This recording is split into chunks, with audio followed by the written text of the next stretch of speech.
basically sih Andra the Backbone kan memang project solonya Andra Ramadan ya, gitaris Dewa. Jadi secara musik sebenarnya nggak terlalu jauh dengan Dewa. Basically kita mainnya musik pop, cuma memang karena ada Andra dan ada Stevie yang apa ya, senang bermain distorsi, pakai riff gitar yang heavy gitu. Lebih ke situ sih arahnya. Jadi pop yang lebih cowok gitu kali. Kalau dikasih gender lebih ke situ.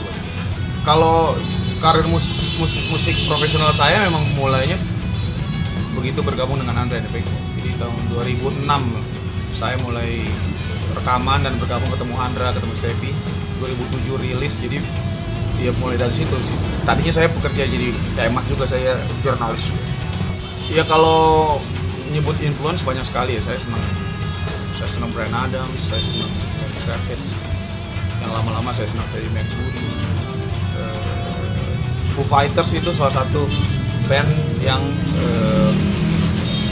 kalaupun bukan memberi influence secara musik, tapi dia apa ya, kan cowok, dia sebenarnya main musiknya kan sebenarnya pop, cuman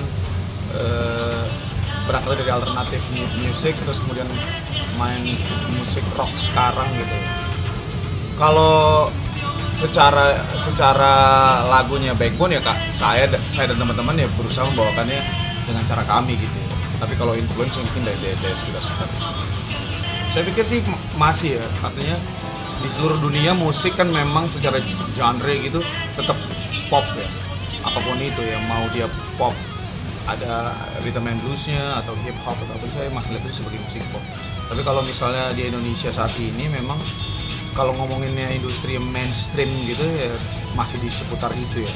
Tapi kalau genre lain, saya pikir di Indonesia juga sekarang teman-teman yang menyebut dirinya indie movement atau bermain di tanda kutip di pasar yang alternatif itu terbuka sekali dan banyak sekali band-band yang bagus.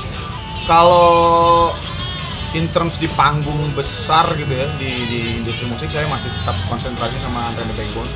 Tapi kalau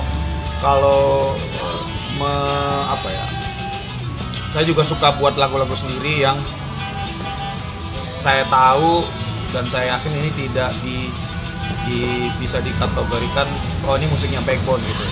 Ya paling kayak gitu-gitu saya bikin sendiri, atau ada beberapa teman musisi yang saya ajak kolaborasi gitu. Tapi memang belum menjadi proyekan yang jelas oh ini tahun ini atau bulan ini gue mau buat album solo, belum sih.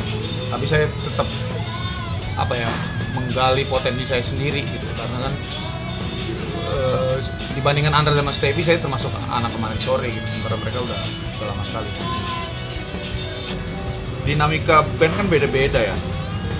Ada yang apa, berusaha terus refresh, atau misalnya mungkin belum menemukan ritme atau warna yang spesifik gitu. Syukurnya Andra the Backbone karena memang komandonya dari Andra, dia punya bayangan yang utuh gitu soal Andra the Backbone seperti apa. Jadi fungsi saya dan Stevie memang jadi backbone-nya Andra gitu. Saya dan Stevie memberi input, bantu buat lirik gitu, tapi semua direction-nya memang dari Andra. Saya pikir profesi musisi, saya pikir approach-nya mesti sama dengan profesi yang lain, punya persiapan yang penuh gitu. Saya kalau ada orang nanya tips siapa kesana, saya yang paling benar, karena menurut saya ini terjun ke musik juga banyak accident-nya gitu. Jadi kalau saya tahu misalnya 10 atau 15 tahun lalu saya akan ada di posisi ini, saya pasti akan nyiapin diri lebih matang. Misalnya dalam arti, kalaupun saya tidak sekolah musik, saya punya background musik yang lebih utuh, misalnya punya kemampuan yang lebih main gitar atau main piano gitu. Karena basic sekali gitu. Jadi kalau teman-teman mau terjun dan sudah tahu dari zaman sekolah gue pengen jadi musisi, ya dipersiapkan jadi musisi yang benar gitu. Ya syukur-syukur bisa sekolah musik yang proper gitu misalnya.